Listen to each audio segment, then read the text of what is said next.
Welcome back. All right, quick news of the day video to round out today's entries. I was quiet today. Maybe a July 4th thing, right? Could very well be. Martin Fehervary, however, gets re-signed by the Caps because I mentioned him this morning being an RFA.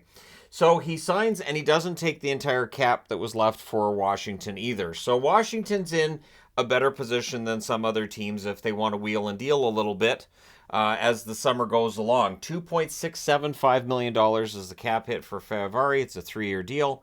Absolutely reasonable on both sides. I think this is a good deal for both, and so we'll see how things go, but that's the one RFA that Washington had left. That is one thing to look at. When you see a team with a lot of cap space, look at their RFAs. For instance, Anaheim, their cap space is kind of deceptive because they have yet to sign Troy Terry or Trevor Zegras. Last I checked, those guys are going to get pretty handsomely paid.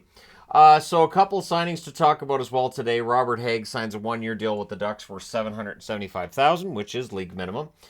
Cale Clegg does return to Buffalo, so I guess on the market he decided, I'll go back to Buffalo. $775,000, or maybe Buffalo's the only team he was really talking to. So Clegg will return to the Buffalo Sabres for another season.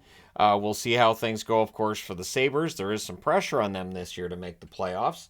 Lane Hudson generating some buzz, and I do like this time of year a little bit, although I don't get into it too much. And here's part of the reason why. So Lane Hudson is a number 62 pick in 2022. Defenseman on the smallish side, probably why he ended up being taken 62nd overall, because the talent is there. And David Reinbacher leading the praise shouting the praise of Lane Hudson, saying he reminded him of Makar. I don't know if he's Cale Makar, but that's the thing, right? When we get into these development camps, guys are going to stand out. They're going to look really good. Then we get into like the rookie tournaments, and we go through the summer, and just that hype will get really, really hot for some players. And then it's a matter of once you get into the actual NHL training camps, do they have what they need in order to make it in the National Hockey League? So Lane Hudson is an example I'm using here of players who are drawing a lot of praise. There are others around various camps. They're almost all open now, I do believe. I think there's a couple opening tomorrow. But yeah, so the development camps are a lot of fun. For the rookies, for the young kids, the summer is a time to work on your game and try to at least make the team think about keeping you around for a while. And for some players, they earn themselves contracts out of this as well. So it is a fun time to be a fan.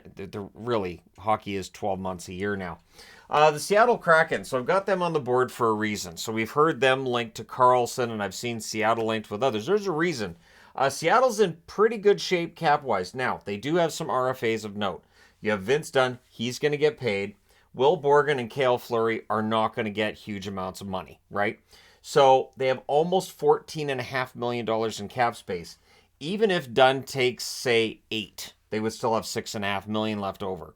So this is part of the reason why we would see a lot of talk about Karlsson. And I mean, if Karlsson got traded by San Jose, maybe some money goes the other way to make it work, right, financially. So I think this is part of the reason why the Kraken have been one that's been talked to by San Jose and one that makes a lot of sense. Seattle, I don't think they overachieved in year 2. I think they had a very well put together team, and adding Erik Karlsson could very well make them one of the best in the division, right? So we'll see whether or not that ends up happening, but I thought I'd put it on the board because I've had people asking, well, which teams still have cap space? The one to watch to me is Seattle, because even though Dunn's contract is an unknown at this point, I'm just using $8 million as an example. I don't see Dunn getting $8 million. They'd still have 6.5 left over. You add Borgen and Fleury, they'd have 5.5 left over, 5 left over. Like, it's just, they would still have money left over no matter what these RFAs are going to get. So they should be fun to watch this summer. I don't think they're done. There are a lot of teams I don't think are done, although we may not see a lot happening for around the next month. There's another part of the reason I like to travel early August is usually that's a quiet time news-wise in the NHL. So the Tarasenko signing still isn't official. Of course, yesterday Shayna Goldman reporting he's going to Carolina. I think it was David Pagnotta then that said it's between Carolina and Ottawa, and today, nothing. So we'll see whether or not Tarasenko, until he signs on the dotted line with a team, we don't know for sure, so we'll see if it happens. Tatar, Sundqvist, Dumba, Boquist, Mott, Comtois are, to me, the most notable of the free agents. I left out Kane and Taves because we don't know when they're going to play. We don't know if Taves is going to play.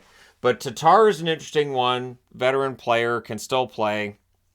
I think could put up 15 goals in a new home.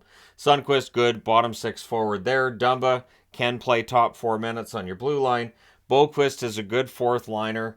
Mott, same thing. Comtois, of course, Vancouver was rumored to be in on Comtois. They don't have the money. I wouldn't mind seeing Tyler Mott get another run with the Canucks. However, the Canucks bottom six does need more offensive punch to it. They do need to be able to score with those third and fourth lines. Now, Jones, Stalock, Elliott, and Halak are amongst the UFA goaltenders, and we'll see how many of these guys actually get signed. I think Stalock's the fascinating one because Stalock had a good year. I thought he put up good stats on a Chicago team that wasn't very good. I'm kind of surprised that he doesn't have a contract yet, so when people say, oh, who do you see as Vancouver's backup? Hey, if they picked up Stalock, I'd be pretty happy about that. But we'll see what happens. Let me know what you guys think in the comment section below, as always. Which free agent that's still out there are you curious to see where they go? Doesn't have to be one of the ones I mentioned. Mention your own. Or try to predict where you think one of the free agents that's out there is going to end up going. I will say this, with all the teams that are right at the cap right now, I guess we can rule out any kind of offer sheet. Yeah, I'm trying to jinx it and make it happen. I think an offer sheet would be fun. I just don't think it's going to happen. But let me know your thoughts. Don't forget to hit like and subscribe if you're browsing your way through. You just happened upon this video. Thank you guys so much for watching, for all your support. I will talk to you again soon.